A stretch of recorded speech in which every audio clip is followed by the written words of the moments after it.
بسم الله الرحمن الرحيم. السلام عليكم ورحمة الله وبركاته. الحمد لله وبه نستعين. أشهد أن لا إله إلا الله وأشهد أن سيدنا محمدا عبده ورسوله ونصلي ونسلم على هذا النبي الكريم سيد المرسلين وعلى آله وصحبه أجمعين.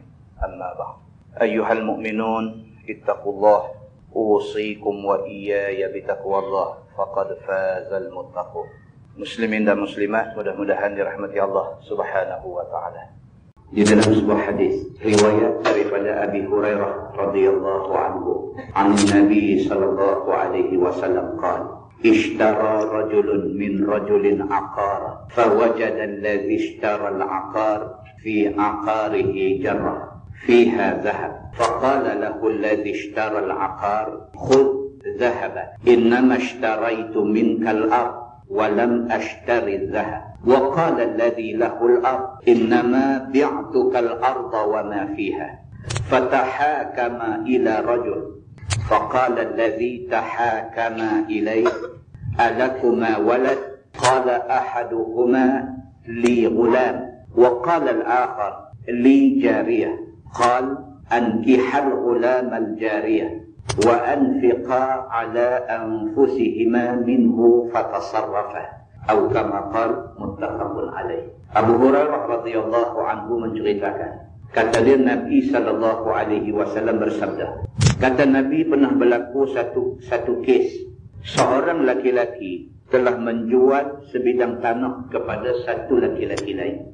Nabi nak cerita. Nabi kata, satu masa dulu, umat Nabi dulu, pernah berlaku satu peristiwa. Satu orang jual tanah dekat satu orang yang lain. فَوَجَدَ الَّذِي اشْتَرَى الْعَقَارِ فِي عَقَارِهِ جَرَّةً.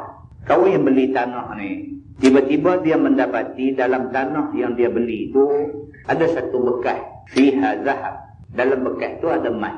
Dia beli tanah. Bila dia nak mengusahakan tanah tu, dia jumpa dalam tanah tu ada satu bekas. Bila dia buka bekas tu, dalam bekas tu ada emas. Faqala lahu alladhi ishtara al-aqar. Maka kata pembeli tanah tu, khudh zahabak. Dia bawa emas tu, dia pergi bagi balik dekat kawan tuan punya tanah. Dia kata, khudh zahabak, ambil balik emas kamu. Dia kata, inna mashtaraitu minkal ard. Kerana aku beli tanah, aku tak beli emas. Walam ashtari zahab. Dia kata, emas yang aku jumpa ni aku tak beli. Aku beli tanah saja. Kebetulan dalam tanah yang aku beli tu ada emas. Jadi tanah tu hak aku, emas hak kamu juga. Wa qala alladhi lahul ard. Dan berkata pula kawan yang jual tanah tadi, dia kata, innama bi'tukal arda wa ma fiha. Dia kata, aku bila aku jual tanah, apa yang ada dalam tanah aku jual sekali lah. Begitu. Fatahakama ila rajul. Maka tak puas hati dua-dua orang ni. Dia ni tak mau ambil emas tu kerana dia kata dia beli tanah, dia tak beli emas. Kawan tu pun tak mau ambil emas tu pasal dia kata, aku bila jual tanah, apa yang hang jumpa dalam tanah tu hak hang lah. Susah semua macam ni. Ini yang mereka kata hadis ni, dia ada hadis macam ni. Maka oleh kerana tak boleh selesai masalah emas ni, tak boleh nak selesai, akhirnya dua-dua orang ni pergi cari satu orang untuk jadi hakim, nak selesaikan masalah pertikaian tentang emas yang dijumpai dalam tanah ni. Faqala allazi tahakama ilaih. Maka hakim yang dilantik untuk menghakimkan kes jumpa emas dalam tanah ni tadi, kata hakim tu, alakuma walad. Dia kata, ni hampa dua-dua orang ni ada anak tak? Qala ahaduhuma li ghulam. Jawab hak seorang, dia kata, aku ada anak jantan.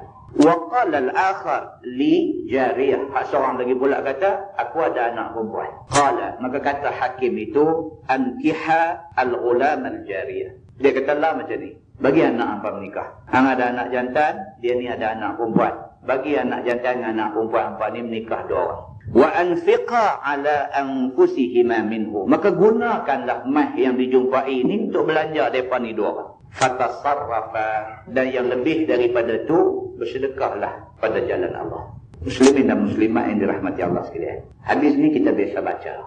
Apa yang kita nak simpulkan ialah, manusia ni macam-macam PL, macam-macam perangai tu ada. Ada setengah manusia ni jujur, baik, amanah, luhur, tak reti buat jahat. Macam yang kita baca dalam hadis tadi. Betul benda. Dia beli tanah, tiba-tiba dalam tanah tu jumpa emas, dia kira emas bukan hak dia. Pasal dia beli tanah. Punya jujurnya dia, punya baiknya dia, punya amanahnya dia, punya luruhnya dia, punya betulnya dia sampai macam tu. Padan dengan kawan hak jual tanah tu pula. Bila orang pergi bagi balik kat dia kata, aku dah jual kat hang, aku jual tanah, apa yang hang jumpa dalam tanah tu hak hang semua. Punya jujurnya dia, punya baiknya dia, punya amanahnya dia, punya luruhnya dia, punya betulnya dia macam tu. Hadis ni nak beritahu dekat kita, ada manusia yang macam tu. Satu. Dan kita juga tidak boleh lupakan bahawa dalam dunia yang ada manusia jujur, manusia baik, manusia amanah, manusia luruh, manusia betul ini, ada juga manusia yang curang, manusia yang jahat, manusia yang khianat, manusia yang zalim, manusia yang gamak buat apa saja kepada siapa saja. Dalam sebuah hadis lain juga riwayat daripada Abi Hurairah radhiyallahu anhu. Kata dia, annahu sami'a Rasulullah sallallahu alaihi wasallam yaqul, kanat imra'atani ma'ahuma ibnahuma, ja'a dhi'bu fa dhahaba bibni ihdahuma, faqalat li sahibatiha innama dhahaba bibnik, wa qalat al-akhar innama dhahaba bibnik, fatahakama ila Daud faqadha bihi lil kubra, fakharajata ala Sulaiman فأخبرته فقال ائتوني بالسكين أشقه بينهما، فقالت الصغرى لا تفعل رحمك الله هو ابنها، فقضى به للصغرى، أو كما قال. hadis sahih muttafaqun alaih. Hadis ni pula Abu Hurairah radhiyallahu anhu kata, Nabi SAW ada bercerita dekat sahabat-sahabat dia. Nabi kata dulu ada satu umat Nabi dulu, ada berlaku satu kes di kalangan umat itu. Dua orang perempuan bersama dengan anak masing-masing. Nabi cerita, ada dua orang perempuan, tiap-tiap seorang perempuan ni ada seorang anak. Ja'a dhi'bu, tiba-tiba mai seekor serigala, fa dhahaba bibni ihdahuma. Serigala ni buat lari seorang daripada anak depa ni tadi. Satu orang mak dengan anak kecil, satu orang mak dengan anak kecil. Tiba-tiba mai serigala pelari seorang anak, pelari pi. Bila pelari budak kecil ni, mak hak dua orang tadi ni masing-masing duk lawan kata hang aku. Kata hak seorang ni, innama dhahaba bibnik. Dia kata serigala awak lari anak hang. Dia kata. Wa qalatil ukhra. Hak seorang lagi pula kata, innama dhahaba bibnik. Dia kata, dah, bukan awak lari anak aku, dia awak lari anak hang. Dia kata. Nampak? Dia tak sama dengan kihak tadi. Kihak tadi ni baik betul-betul lurus jujur. Yang teramat-ramat dua-dua orang tadi, dua-dua tak mau ambil mat. Kih ni pula, dua-dua perempuan ni, dua-dua nak klaim kata anak tu anak dia. Walhal takkanlah mak tak kenal anak dia. Tapi niat tak elok. Walaupun dia tahu anak dia yang kena pelari dengan serigala tu, tinggal seorang, dia mengaku hak seorang tu anak dia. Walaupun dia tahu hak tu bukan anak dia. Maka kata hak seorang ni, dia kata serigala ni, innama zahaba bibnik. Serigala awak lari anak hang. Dia ni kata, tak, bukan anak aku, anak hang. Fatahakama ila Daud. Dua-dua dijumpa Nabi Daud alaihi salam. Minta Nabi Daud jadi hakim, selesaikan kes ni. Kes anak siapa sebenar-benar yang serigala awak lari, hak tinggal ni anak siapa. Faqadha bihi lil kubra. Nabi Daud alaihi salam dia memutuskan anak hak tinggal ni adalah anak kepada perempuan yang lebih tua. Dia tanya hang berapa umur, hang berapa umur? Dia kata anak hak tinggal ni anak perempuan yang lebih tua. Nabi Daud buat hukum macam tu. Fakharajata ala Sulaiman. Tak puas hati dua-dua orang. Pasal apa? Pasal kawan hak tak dapat anak ni, dia tak puas hati. Dia kata anak dia. Maka akhirnya dua-dua buat keputusan, lah macam ni kita pergi jumpa seorang lagi. Jumpa pula Nabi Sulaiman alaihi salam. Nabi Sulaiman, Nabi Daud hidup sezaman. Bila sampai dekat Nabi Sulaiman alaihi salam, dia pun cerita kisah dia macam ni. Kami tadi dua orang keluar dengan anak masing-masing sampai di satu padang. Kami bagi anak kami dua-dua orang hidup main. Tiba-tiba main serigala, awak lari anak seorang. Hak tinggal ni masalah lah ni anak siapa? Nabi Sulaiman alaihi salam, dia bila dengar macam tu, faqala, dia kata, u'tuni bisikin. Dia kata, lah macam ni lah. Dia kata, ambil pisau awak main kat aku. Asyuquhu bainahuma. Aku nak potong budak ni belah dua, ambil seorang sebelah. Oh, ni Nabi Sulaiman. Dia kata, okey tak apalah, lah macam ni lah. Hampa dah jumpa dah dengan Nabi Daud tadi. Nabi Daud kata apa? Nabi Daud kata anak dia ni. Hampa tak puas hati. Kalau aku kata anak dia ni, pun hampa tak puas hati juga. Lah macam ni. Kalau hampa nak puas hati, ada satu cara. Uktuni bisikin, buat main pisau kat aku. Dia kata, aku nak belah budak ni, hampa ambil seorang sebelah balik. Faqalatis sughra, perempuan hak muda sikit, bila dengar-dengar macam tu, dia terus kata, dia kata, la tafa'al. Dia kata, jangan. Dia kata, kalau sampai nak potong budak kecil ni tak salah. Dia kata, la tafa'al. Jangan buat macam tu. Rahimakallah. Mudah-mudahan Allah rahmati kamu. Dia kata, huwa benuha. Tak apalah, bagilah anak ni kepada kau saya ni. Bagi kat dia. Dia kata. Dia tak sampai hati bila dengar nak potong budak ni bagi terbelah dua. Dia kata, ni bukan dia cerita lah, ni beginilah. Dia kata, huwa benuha. Ambillah anak ni jadi anak dia ni, anak kau aku ni. Ambil bagi kat dia. Dia kata. Nabi Sulaiman alaihi salam bila tengok macam tu, faqadha bihi lis-sughra. Nabi Sulaiman kata, kalau macam tu, jelaslah anak ni anak dia. Lepas itu dia sayang kat budak ni. Muslimin dan muslimat ini yang dirahmati Allah sekalian. Apa yang kita nak beritahu ialah manusia ni dia ada dua. Ada waktu kita jumpa manusia ni jujur, baik, amanah, lurus, betul. Ada waktu kita jumpa manusia yang curang, jahat, khianat, zalim dan sebagainya. Persoalannya ialah kita nak duduk di mana? Manusia tetap ada dua. Ada saja Nabi Adam AS, Allah jadikan isteri dia Hawa, bagi mai dekat dia anak, Habil dan Qabil. Jadi dua orang. Habil cara Habil, Qabil cara Qabil. Akhirnya Qabil tak puas hati, Qabil bunuh Habil. Manusia dah jadi dua. Tak daripada adanya Habil dan Qabil, tak daripada berlakunya kes pembunuhan yang pertama di atas muka bumi, apabila Qabil bunuh Habil, sampai hari ini, sampai kiamat, manusia akan ada dua. Persoalannya ialah kita ni nak letak diri kita di mana? Sama ada kita nak jadikan diri kita orang baik, ataupun kita nak jadikan diri kita orang jahat. Yang penting, Islam suruh kita fikir macam mana nak jadi diri kita orang baik. Yang ni kerja kita sebagai orang Islam.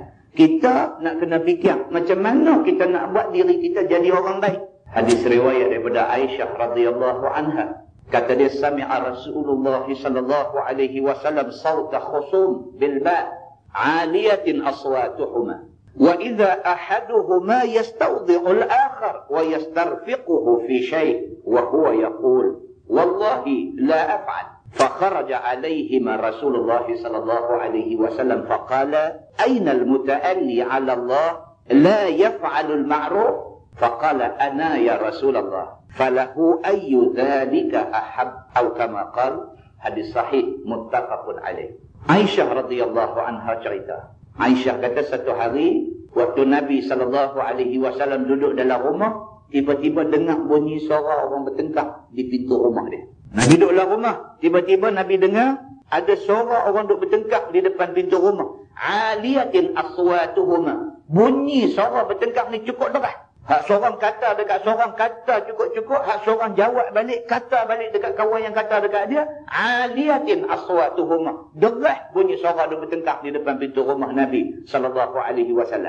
Nabi duk bang dengar. Nabi nak tahu apa cerita ni yang mereka ni duk bertengkar. Kata dia, wa idza ahaduhuma yastawdi'ul akhar. Kih hutang. Hak seorang tu berhutang dengan hak seorang lagi. Maka orang yang berhutang ni, dia duk minta dekat kawan yang bagi hutang kat dia ni, minta halal setengah. Dia nak bayar setengah aja. Nabi duk dengar daripada dalam rumah bunyi bertengkar ni. Nabi nak tahu ni bertengkar ni pasal apa. Bila dengar-dengar rupanya kih berhutang. Hak kawan ni marah lah. Dia kata, hang hutang pandai, bayar tak pandai. Dia kata, ingat aku kerja duk cak duit belakang rumah. Orang bila bagi hutang tak bayar, dia main macam-macam. Awak ingat duit ni duk terjun main daripada bumbu rumah aku. Dia main macam-macam. Ya hamba Allah ni pula, dia kata, aku bukan tak mau bayar hutang hang. Dia kata, aku minta hang halal setengah. Kalau hang nak suruh aku bayar semua, memang aku tak boleh bayar. Aku tak ada duit. Dia kata, aku hanya mampu bayar setengah aja. Kalau hang nak, aku bayar setengah. Setengah lagi halal. Kalau tidak, tak ada langsung. Lalu ni kau nah. Jadi bertengkar. Tak boleh nak dapat jalan penyelesaian. Tak boleh dapat. Nabi duduk dengar. Dia minta supaya dihalalkan setengah. Wa yastarfiquhu fi syai'. Dia minta belah kesian. Kesianlah dekat aku. Dia kata, aku ni orang susah. Aku nak bayar setengah ni pun jenuh. Dia kata. Dengar ke kawan bagi hutang ni. Wa huwa yaqul. Dia terus kata. Dia kata, wallahi la af'al. Dia kata, demi Allah. Dia kata, sekali-kali aku tidak akan halal hutang yang hang hutang kat aku. Wallahi la af'al. Demi Allah, aku tak akan buat lagu hang minta ni. Hang minta halal setengah, nak bayar setengah. demi Allah aku tidak akan halal walaupun setengah. Bila dengar macam tu, fa kharaja alaihi ma Rasulullah sallallahu alaihi wasallam. Sampai dekat tu Nabi keluar. Dengar sampai dekat tu Nabi keluar daripada rumah. Faqala, Nabi sampai depan daripada orang, Nabi kata ainal muta'alli ala Allah la yaf'alul ma'ruf. Nabi kata siapa dia tadi yang bersumpah dengan nama Allah, dia tak mau buat benda baik. Menghalalkan hutang itu benda baik. Kalau tak mau halal hutang orang pun, janganlah sampai sumpah-sumpah tak mau nak halal hutang. Kerana halal hutang itu benda baik.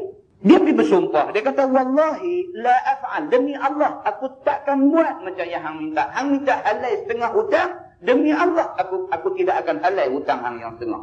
Nabi tak boleh dengar orang bersumpah tak buat benda baik. Tak boleh sumpah tak buat benda baik. Sumpah, wallahi demi Allah, aku tak pergi mengaji dah kat dia tu. Nah, mengaji ni benda baik. Yang pergi sampai sumpah-sumpah tak pergi mengaji pasal apa? Wallahi demi Allah, aku tak mau dah pergi ziarah orang sakit ni. Pasal apa? Benda tu benda baik. Hantar orang pergi mengaji, itu kita punya pasal. Hantar orang pergi ziarah orang sakit, yang tu kita punya pasal. Yang pergi bersumpah tak buat benda baik tu pasal apa? Tak pergi sudahlah. Jangan sampai sumpah-sumpah. Sahabat Nabi, dia sampai terlajak macam tu. Dia sumpah, wallahi la af'al, demi Allah. Dia kata, aku takkan halal hutang dia ni. Nabi dengar, Nabi keluar. Nabi kata, ainal muta'alli ala Allah la yaf'alul ma'ruf. Mana dia orang yang sumpah dengan nama Allah, dia tak buat benda baik tadi? Nabi keluar dengan keadaan muka nak marah. Faqala, jawab hamba Allah yang bersumpah tadi ni. Dia kata, ana ya Rasulullah. Dia kata, saya lah tadi ni marah. Bukan apa, geraklah hutang baru. Tak mau bayar, dia kata. Falahu ayyu dzalika ahad. Dia kata lah macam ni lah. Ikut suka dia lah. Dia nak bayar setengah ke, dia tak mau bayar langsung ke, aku turut dia lah. Janji Nabi jangan marah saya. Muslimin dan muslimat yang dirahmati Allah sekalian. Daripada hadis ini dapat kita faham bahawa yang pertama kena buat benda baik. Dan salah bagi kita kalau kita berazam untuk tidak buat benda baik. Salah. Apa bukti salah? Bukti dia Nabi SAW marah kepada orang yang berazam untuk tidak buat baik. Dan yang kedua, daripada hadis ini dapat kita ambil satu lagi kesimpulan. Sahabat Nabi cukup hormat Nabi. Nabi masuk campur aja, terus lembut lutut, lemah, habis surrender di depan Allah Subhanahu wa taala. Nabi mai tanya aja, siapa dia tadi yang bersumpah tak buat baik? Dia dengar tu dia tahu dah Nabi marah. Dia tahu dah. Dia terus kata apa? Dia kata, aku ya Rasulullah, falahu ayyu dzalika ahad. Lah macam ni lah, ikut dia lah. Dia suka macam mana. Kalau dia nak bayar sikit pun aku terima. Dia tak mau bayar langsung pun, minta halal semua pun aku terima. Aku turutlah. Jangan kamu marah aku ya Rasulullah. Muslimin dan muslimat yang dirahmati Allah sekalian. Dapat kita faham di sini bahawa generasi sahabat Nabi begitu mulia sekali. Sifat mereka, Quran dan hadis adalah kata putus kepada semua benda. Kalau ada ayat Quran, sami'na wa ata'na. Mai hadis Nabi, sami'na wa ata'na. Mudah-mudahan kita jadi generasi seperti mana generasi sahabat Nabi yang menjadikan Quran dan hadis Nabi sebagai rujukan kita. Yang Quran dan hadis Nabi adalah pemutus kepada segala perkara yang timbul di kalangan kita, insya-Allah.